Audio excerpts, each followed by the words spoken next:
Well, hey, howdy, hi. Welcome back to my channel. Thank you so much for stopping by to join me today. I really do appreciate it. My name is Ellie, and I'm a witch.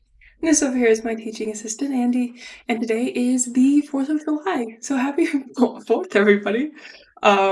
This is day 4 and last day of my False Fathers series where I'm talking about the flaws of founding fathers. I talked about George Washington, John Adams, and Aaron Burr, and then today I'm just gonna go over a couple people because it was kind of hard to research these. So yeah, I've been doing intros. I'm gonna do those for my regular series, which is gonna start coming up soon. Because if I'm not mistaken, today is Thursday. Today is Thursday. I knew that. Um, and so next Sunday, this coming Sunday, and then the beginning of next week, I will start back with my regular series. So yeah, if you're interested in those, check back. Or if you just want to see our dumb faces next week, check back. But yeah, let's talk about the founding fathers.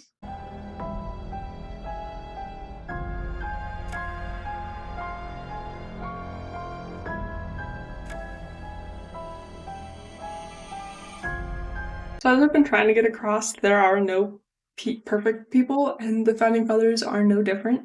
There is a lot of praise due when it comes to these men. Starting a country is not particularly easy, and they faced a lot of issues in this regard. That does not mean they are immune to criticism, though.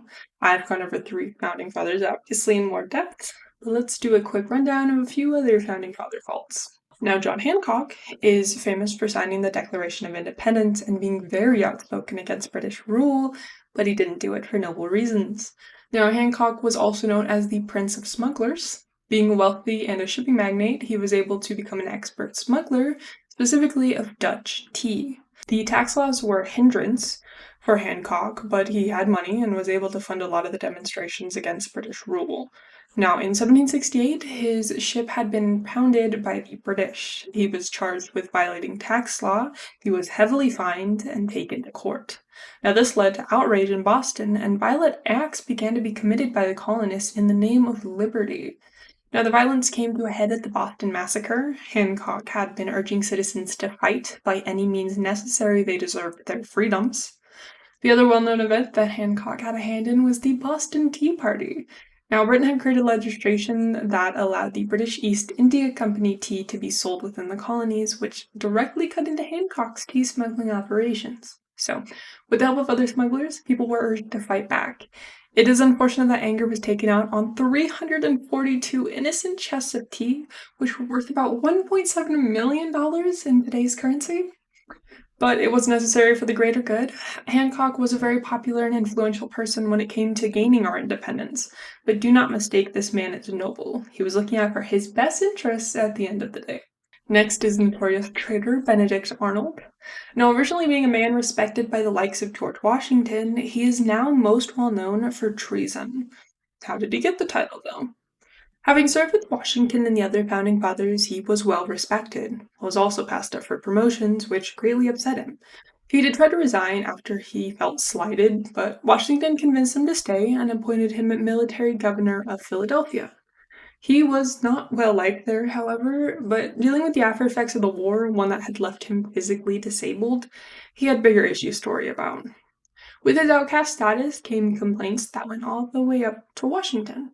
Now, Washington was Arnold's biggest ally, and when Washington was the one who reprimanded Arnold based on the complaints from others, Arnold felt that that was his last straw, and that his honor was completely sullied at that point. This is where the treason begins to be planned. So in Philly, there was still a large loyalist group, and Arnold had been becoming friendly with the group, and actually ended up marrying a loyalist named Peggy Shippen. Now, she was from a well-off family, and she cared a lot about the lavish lifestyle, but Arnold, like most of the founding fathers, was bad with money and was not able to keep up with her needs. So the couple thought that since his reputation was already in ruins, he might as well make some money from the British. Arnold decided to send a letter to Britain offering his service in exchange for a substantial amount of money. Now, his contact was Major John Andre, who actually knew his wife Peggy from when he had been stationed in Philadelphia. Now, the two men began exchanging letters, which were written using invisible ink and code. Now that his idea was starting to become a reality, Arnold needed to avoid active command and instead wanted a stationary position. Now, Washington put him in charge of the Hudson Highlands Fort and West Point. The goal was to weaken the defenses of his new charge and allow it to be easily taken over by Andre and his troops. However, Andre had been found out, and when he was searched, they found a letter that incriminated him. Now, Washington set out to verify that the fort was secure and was not yet aware of Arnold's betrayal. But before Washington made it to West Point, Arnold fled and was able to make it across British lines. Andre was hanged for his hand in the attempted treason, while Arnold lived in England for the remainder of his life to avoid charges he could face in the United States. He did try to get work in England, but the British did not trust him due to him being swayed to betray a country he fought to create for money. Next is Judge James Wilson, who was one of the original 6 Supreme Court justices, which is an incredible title. Now let me add that he was arrested twice while serving and was attacked by an angry mob at his own home. So let's start with the mob thing. So he had chosen to defend 23 loyalists who were going to have their property seized. For what reason, I don't know, actually. The mob in question saw this as elitist, however, as loyalists tended to be more well-off thanks to their original ties to England, and the rest of the city was suffering from food shortages. Now, the mob thought the elite were hoarding food, and so after this choice to defend these people, a mob marched to Wilson's home to demand justice. Now, Wilson and 35 of his colleagues were holding off the mob, and before any help could arrive, 6 people were killed and 17 were wounded. Now, if I understood that correctly, it was members of the crowd that were killed and injured. Now, the jail thing, kinda lame. He just ended up in jail due to debts thanks to the Panic of 1796 and 97. He's also well known for the very famous and very messed up 3/5 clause in the Constitution. For anyone unaware, the clause said that any not free persons, slaves, would count as 3/5 of a free person, non-slaves, in order to raise a representation for the South in the House of Representatives. I also found a doctor to add to the list.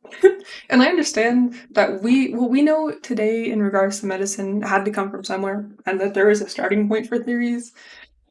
But Dr. Benjamin Rush came to the conclusion that Black people were actually in fact white people who suffered from some weird form of leprosy.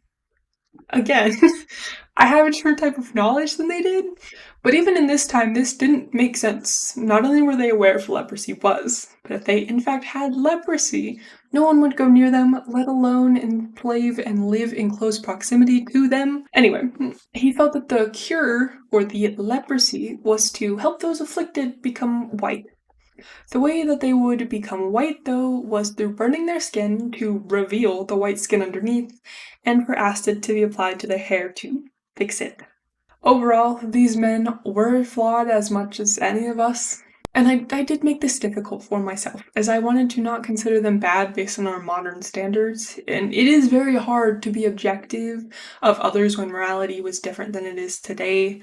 This was just a short list of the negative actions that I could find in order to show that you can idolize somebody, but you shouldn't ignore their flaws. Good people do bad things, bad people do good things. I'll definitely do another 4th of July series next year and probably talk about the good these men did for the country, but it's easier to ignore the bad, and I didn't want to do that. So yeah, that is all that I have for you today. This was an interesting series because as somebody who enjoys history, I'll be honest when I say I'm not the biggest fan of American history. I think that it is at least a little bit boring. The country hasn't been around as long as pretty much anywhere else, so we don't have as much history, and it's just not my favorite. But I missed a lot in history class. I wish that they would teach me this stuff because this was really interesting to learn about, especially because people try to cover up these things. You can acknowledge that somebody did bad things and acknowledge they also did good things at the same time. That's the duality of man. We are both good and we are both bad.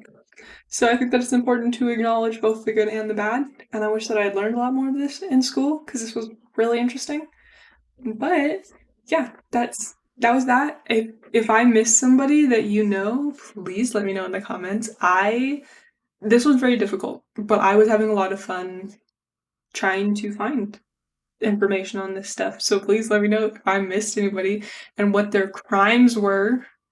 Love that. And then next year I will probably do the good things that they did, like founding a country, running a country, the difficult stuff. But yeah, I hope you enjoyed the video. If you did, if you hit that thumbs up button, and then on Sunday in the beginning of next week, I will restart my normal series, which is Cryptid Countdown, which I think I'm gonna rename. Haven't figured out what I'm gonna rename it yet, but there's that. Misheard History, and then Tea Time and True Crime. In that order, those videos will be released. I got some fun stuff coming up. Yeah, so maybe subscribe if you want to see that, or see our stupid faces again, perhaps. But I hope you guys have a great rest of your day and have a very safe 4th of July, and I will see you next time. Bye.